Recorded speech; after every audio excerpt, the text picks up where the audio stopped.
জাতীয় বিশ্ববিদ্যালয়ের 2023-24 শিক্ষাবর্ষের degree pass কোর্সের ভর্তির আবেদন অনলাইনে শুরু হয়েছে। বাসায় বসে কিভাবে তুমি তোমার আবেদন মোবাইল অথবা কম্পিউটার ব্যবহার করে করবে, আজকের এই ভিডিওতে পুরো প্রসেসটি তোমাদেরকে দেখিয়ে দেব। তাই সম্পূর্ণ ভিডিওটি দেখার পাশাপাশি এই চ্যানেলটিকেও সাবস্ক্রাইব করে রাখবে তোমাদের ডিগ্রি পাস কোর্সের ভর্তি সংক্রান্ত আপডেট পেতে। চলো শুরু করা যাক। শুরুতে আবেদনের তারিখ সম্পর্কে আমরা জেনে নিব। আবেদন শুরু হয়েছে 5 জুন মানে আজকের থেকে, আর আবেদন চলবে আগামী 30 জুন পর্যন্ত। আবেদন ফিস জমা দেওয়া যাবে 1 জুলাই পর্যন্ত, মানে আবেদন করার পরপরই তোমার আবেদন ফিসটা জমা দিয়ে দিতে হবে। এছাড়া আবেদন করতে হলে কেমন যোগ্যতা লাগবে? এসএসসি পরীক্ষাতে সকল শাখা থেকে 2019-20-21 সালে উত্তীর্ণ হতে হবে, ন্যূনতম জিপিএ থাকতে হবে 2.0। এইচএসসি পরীক্ষাতে 2021-22-23 পাশের সনের যোগ্যতা এবং জিপিএ থাকতে হবে 2.0, তাহলেই তুমি আবেদন করতে পারবে। এবার চলো আবেদন করার পদ্ধতি দেখে নেওয়া যাক। স্টেপ বাই স্টেপ তোমাদেরকে দেখিয়ে দিচ্ছি।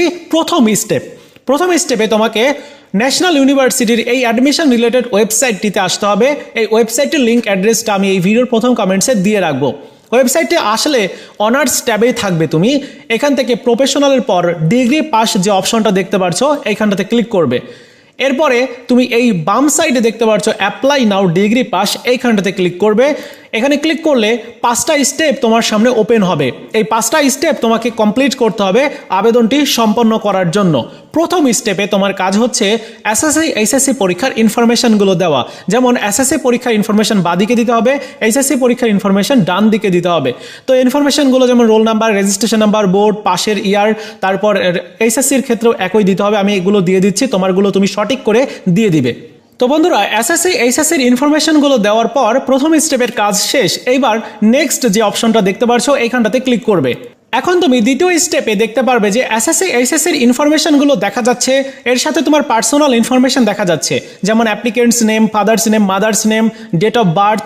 এর সাথে তোমার রয়েছে এখানে জেন্ডার রয়েছে, যাদের এখানে জেন্ডারে ভুল থাকবে তোমরা এখানে ক্লিক টু চেঞ্জ অপশনে ক্লিক করে জেন্ডার ঠিক করে নিবে। অনেক সময় ভুল আসে, তো তথ্যগুলো যদি ঠিক থাকে তাহলে তোমাকে নেক্সট অপশনটাতে আবারও ক্লিক করে দিতে হবে। আমি তা করে দিচ্ছি।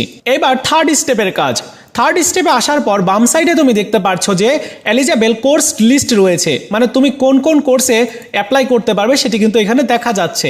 যাই হোক, মাঝের সাইডে কলেজ সিলেকশন অপশনটা রয়েছে, এখান থেকে তোমাকে কলেজ সিলেক্ট করতে হবে। যে কলেজে তুমি ডিগ্রি পাস কোর্সে ভর্তি হতে চাইছো, অ্যাপ্লাই করতে চাইছো, ওই কলেজটি কোন ডিভিশনে আছে, কোন বিভাগে আছে, সেই বিভাগ এখান থেকে সিলেক্ট করতে হবে। সারা বাংলাদেশের সকল বিভাগ এখানে রয়েছে, এখান থেকে তোমার বিভাগটা তুমি সিলেক্ট করবে। যেমন আমি এখানে ঢাকা বিভাগটা সিলেক্ট করছি। এরপরে ডিস্ট্রিক্ট সিলেক্ট করতে হবে, ওই কলেজটি কোন জেলাতে অবস্থিত বা ওই কলেজটি কোন জেলার, সেই জেলা সিলেক্ট করতে হবে। আমি এখানে ফরিদপুর দিয়ে দিচ্ছি।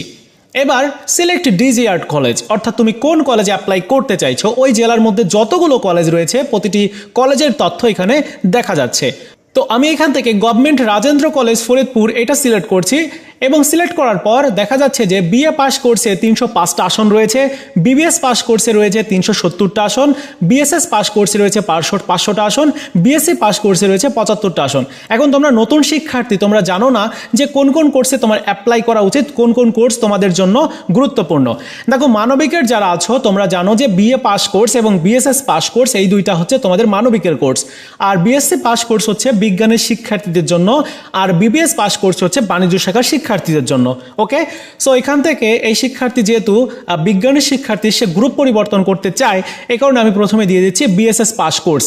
আর কোন কোর্সটা তোমার জন্য ভালো হবে এটা নিয়ে একটা ডেডিকেটেড ভিডিও তোমাদের সাথে শেয়ার করব। কি কি সাবজেক্ট তুমি চয়েস করলে কোন কোর্সে ডিগ্রি কমপ্লিট করার পরে জব সেক্টরে ভালো ডিমান্ড থাকবে, এই নিয়ে আমি আলোচনা করব। ওকে, তো যাই হোক, আমি বিএসএস পাস কোর্স দিচ্ছি, এরপর বিএ পাস কোর্স দিচ্ছি, এবং তার যে নিজের কোর্স রয়েছে বিএসসি সেটিও দিয়ে দিচ্ছি। আমি এই 3টা কোর্স দিয়ে দিচ্ছি। তোমরা চাইলে কিন্তু 2টা কোর্স দিতে পারো। মানবিকের শিক্ষার্থী যারা আছো তোমরা বিএ পাস কোর্সও দিতে পারো, বিএসএস পাস কোর্স দিতে পারো।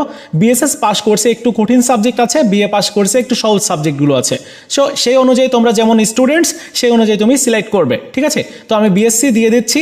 এবার আমার থার্ড স্টেপের কাজ কিন্তু কমপ্লিট। এখন আমি নেক্সট করব। নেক্সট করলে পরবর্তী স্টেপে কোটা সিলেক্ট করতে বলছে। তোমার কি কোনো কোটা আছে? যদি থাকে তাহলে ইয়েসটা সিলেক্ট করবে। কি কোটা আছে? ফ্রিডম ফাইটার কোটা আজকে আছে, যদি থাকে তাহলে টিক মার্ক করবে। তারপর ট্রাইবাল কোটা রয়েছে, যদি থাকে টিকমার্ক করবে, মানে ক্ষুদ্র নিগোষ্ঠী যারা। তারপর রয়েছে বিশেষ চাহিদা সম্পন্ন বিভিন্ন শিশু বা শিক্ষার্থী, তাদের ক্ষেত্রে এটা সিলেক্ট করবে। যারা ওয়াট কোটাতে আছে, মানে জাতীয় বিশ্ববিদ্যালয়ের কর্মচারী কর্মকর্তা সন্তান বা সন্তানাদি, তাদেরকে ওয়াট কোটার অন্তর্ভুক্ত বলা হয়। সো যদি থাকে তাহলে ওয়াট কোটা দিতে পারো। তো এই শিক্ষার্থীর কোনো কোটা নাই, যার কারণে আমি নো দিচ্ছি। এরপর নেক্সট করব। নেক্সট করলে এইবার ছবি দিতে হবে, ছবি দিতে হবে, মোবাইল নাম্বার দিতে হবে, ইমেল অ্যাড্রেস দিতে হবে। তো তোমার মোবাইল নাম্বারটা অবশ্যই জরুরিভাবে দিতে হবে, আর ছবি এখানে দিতে হবে। ছবি কিভাবে রিসাইজ করতে হবে আমি তোমাদেরকে এখন দেখাবো। ছবি রিসাইজ করার জন্য তোমার কাছে যদি পাসপোর্ট সাইজের কোনো ছবি থেকে থাকে, তাহলে সেই পাসপোর্ট সাইজের ছবিটি তুমি মোবাইলের যে ক্যামেরা রয়েছে সেটি দিয়ে তুলবে। তোলার পর ভালো করে ক্রপ করে নিবে, যেরকম ছবি তোমার পাসপোর্ট সাইজটা থাকে ওই রকমভাবে, ঠিক আছে। আর অনলাইনে কিভাবে রিসাইজ করতে হয় সেটি তো আমি এখন দেখাচ্ছি। হাইট হতে হবে 150 পিক্সেল এবং উইথ হতে হবে 120 পিক্সেল, আর ফাইল সাইজ হতে হবে 50 কিলোবাইট। তো অনলাইনে ফটো এডিট করার জন্য click here two edit your photo, এখানে ক্লিক করবে। কিছুক্ষণ লোডিং নিয়ে একটা ওয়েবসাইট ওপেন হবে। এই যে ওয়েবসাইট ওপেন হয়ে গেছে। এখানে ফাইলের উপরে ব্রাউজ অপশনে ক্লিক করে যে ছবিটি তুমি রিসাইজ করতে চাইছো ওই ছবিটি এখানে দিতে হবে। যেমন আমি এই ছবিটি রিসাইজ করতে চাইছি, এই ছবিটি আমি ওপেন করলাম, যার কারণে ছবিটি এখানে চলে আসলো। এবার প্রথমে দিতে হবে উইথ। তো উইথ হচ্ছে 120, এরকমটাই ছিল কিনা আমি আরেকটিবার দেখে আসি। এখানে দেখানো হচ্ছে যে উইথ হচ্ছে 120 এবং হাইট হচ্ছে 150। সো নিচেরটাই দিব হচ্ছে 150 হাইট, আর উপরেরটাই দিব হচ্ছে 120, ঠিক আছে।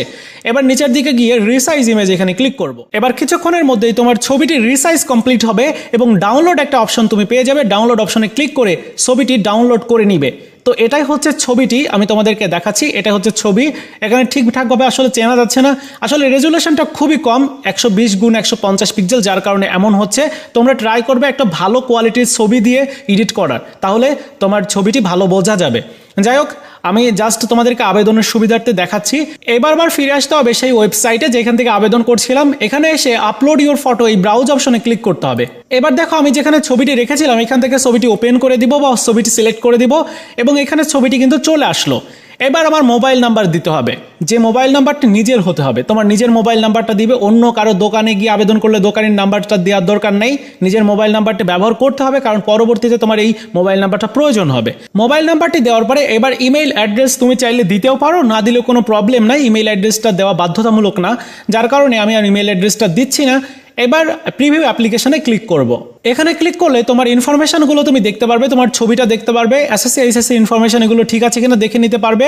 নিচের দিকে আসলে দেখতে পাচ্ছ তুমি কোন কোর্সে অ্যাপ্লাই করেছো, তারপর তোমার কোন কলেজে অ্যাপ্লাই করেছো সেটি দেখা যাচ্ছে। এবার সাবমিট যে অ্যাপ্লিকেশন অপশন রয়েছে এখানে ক্লিক করব। এখানে ক্লিক করে দিতে হবে। এবার বন্ধুরা খেয়াল করো যে এখানে তোমার একটা অ্যাডমিশন রোল নাম্বার এবং পিন নাম্বার দেওয়া হয়েছে। এই অ্যাডমিশন রোল নাম্বার পিন নাম্বারটা কিন্তু খুবই জরুরি, যার কারণে এই অ্যাডমিশন রোল নাম্বার পিন নাম্বারটা তুমি ওই সময়ই সংরক্ষণ করবে, মানে কোনো স্থানে তুমি নোট করে রাখবে। আর ডাউনলোড অ্যাপ্লিকেশন ফর্ম এই অপশনটাতে ক্লিক করে অ্যাপ্লিকেশন ফর্মটি ডাউনলোড করে নেবে। দেখো বন্ধুরা, এরকম টাইপের একটা অ্যাপ্লিকেশন ফর্ম পাবে। এখানে দুইটা অংশ থাকবে, একটা কলেজ কপি থাকবে, একটা অ্যাপ্লিকেন্টস কপি থাকবে। অ্যাপ্লিকেন্টস কপির মধ্যে তোমার অ্যাডমিশন রোল নাম্বার এবং পিন নাম্বার দেওয়া থাকবে। এই দুইটা কিন্তু খুবই জরুরি, পরবর্তীতে তোমার ফি প্রদানের ক্ষেত্রে বা সব কিছুর ক্ষেত্রে তোমার এটা প্রয়োজন হবে। ওকে, তো এই যে পিডিএফ, এই পিডিএফটি যে কোনো একটা প্রিন্টারের দোকান থেকে প্রিন্ট করিয়ে নিতে হবে কালার প্রিন্টার দিয়ে, কারণ এই অ্যাপ্লিকেশন ফর্মটি তোমার কলেজে জমা দিতে হবে। যাই হোক বন্ধুরা, এভাবে তুমি অনলাইনে তোমার আবেদনটি কমপ্লিট করার পরে তোমার আবেদন ফি পরিশোধ করতে হবে। আবেদন ফি কিভাবে পরিশোধ করতে হবে আমি এইটা নিয়ে আগামীকাল ভিডিও দিব।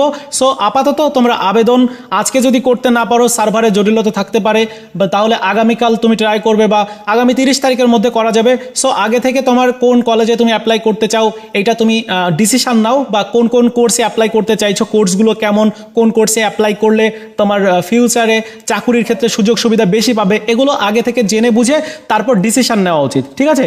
সো এই ছিল আজকের মতো ভিডিও। দেখা হচ্ছে নতুন ভিডিওতে। ভালো থাকো সবাই, ধন্যবাদ।